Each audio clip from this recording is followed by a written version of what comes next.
Hello, everybody. It's time for lesson 2 of chapter 5 in our social studies workbook. And this lesson is about the Great Depression and World War II. Now, think about what image comes to mind when you think of depression. Okay? Now imagine the Great Depression and World War II. We talked about World War I and its effects on Hoosiers in our last chapters. And we're going to keep that ball rolling. We're going to go up about 20 plus years from there and see what Indiana was like during the Great Depression and during World War II, which followed it. And if you look at this picture up here, you can kind of see it's black and white, but a lot of people in a food bank line, employment agencies, and it says the Great Depression was a challenging time for Hoosiers and Americans. Many lost their jobs and did not have enough to eat.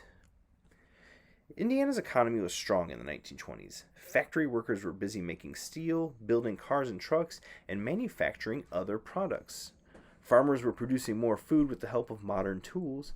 The future looked bright, but bad times were just ahead. The end of the Roaring Twenties. Recall that for most people in Indiana and the rest of the country, the 1920s were a time of prosperity.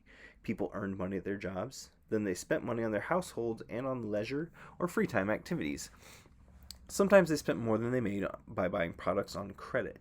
By using credit, they borrowed money with the promise to pay it back later. Indiana farmers were also doing well, but they began to have problems. They produced so much food that there were not enough buyers to purchase it all. Prices began to drop and farmers lost money. Some farmers went into debt to buy equipment.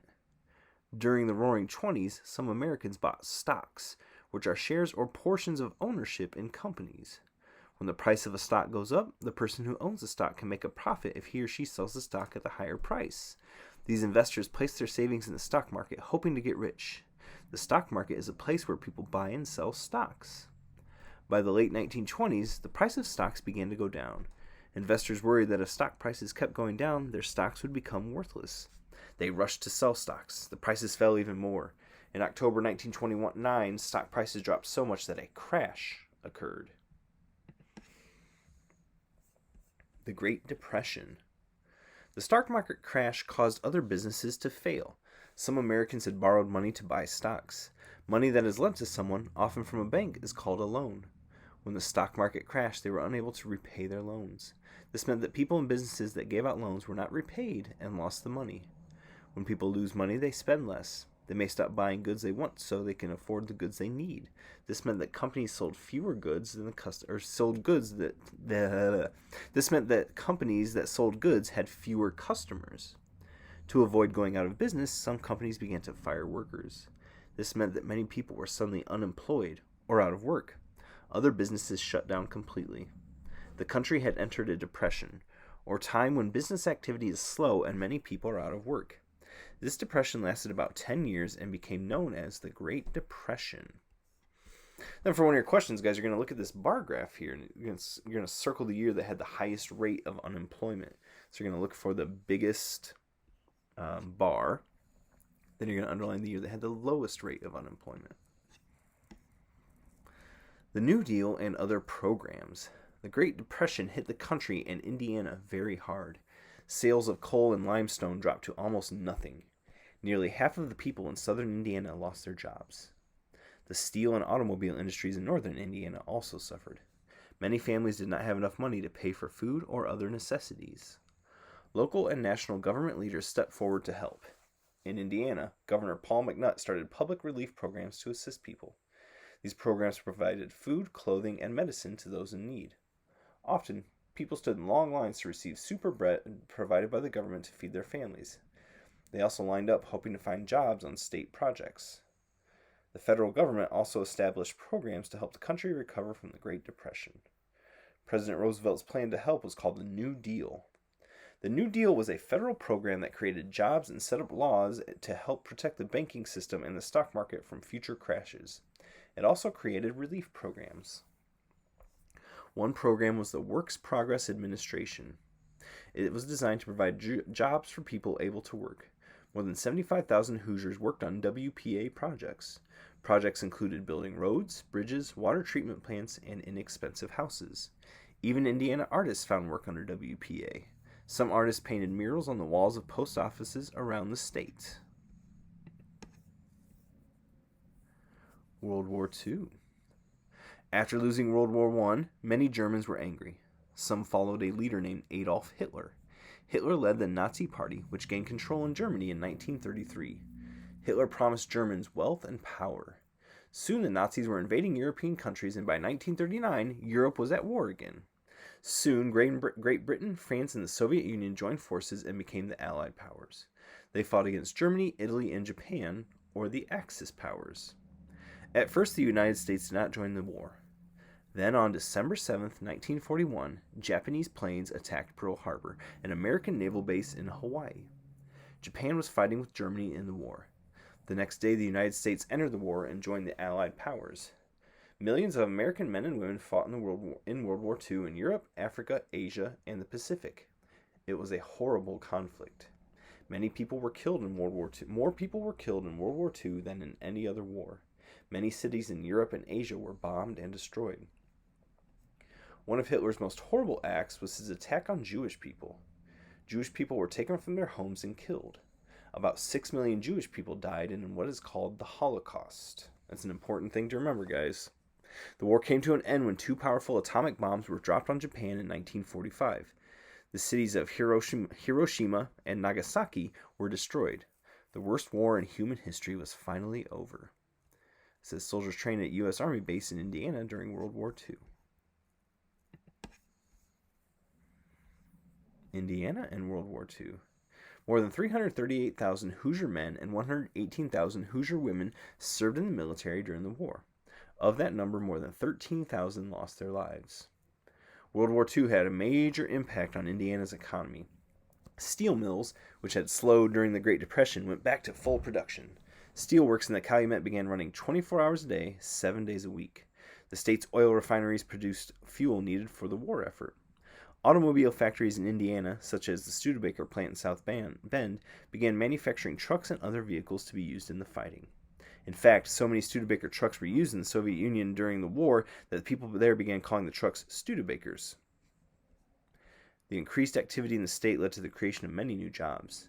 Women went to work in record numbers to help fill these jobs. More African Americans also found work in Indiana factories. Indiana produced many heroes during the war. 8 soldiers from Indiana received the Congressional Medal of Honor, America's highest military award.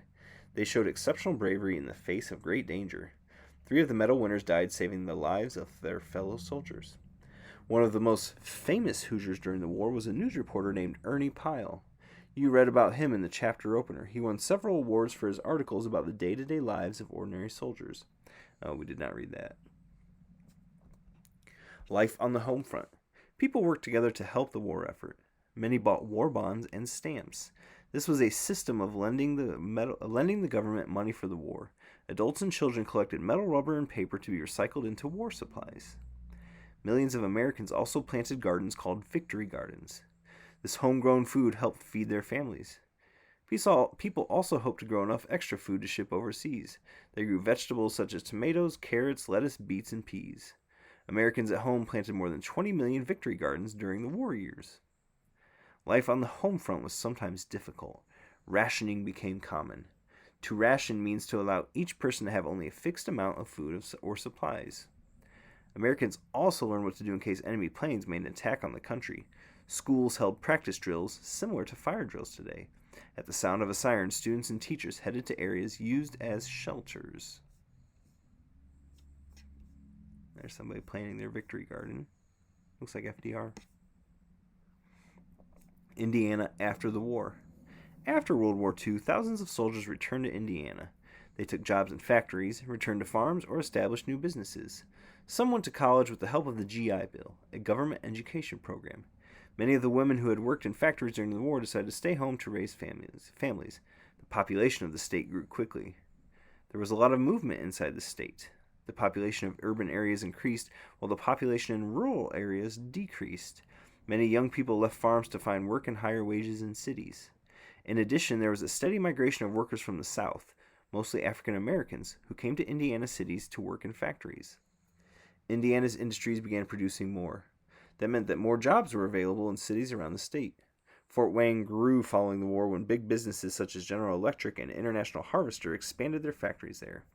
Indianapolis, a center of medicine and machinery industries, also attracted large numbers of workers.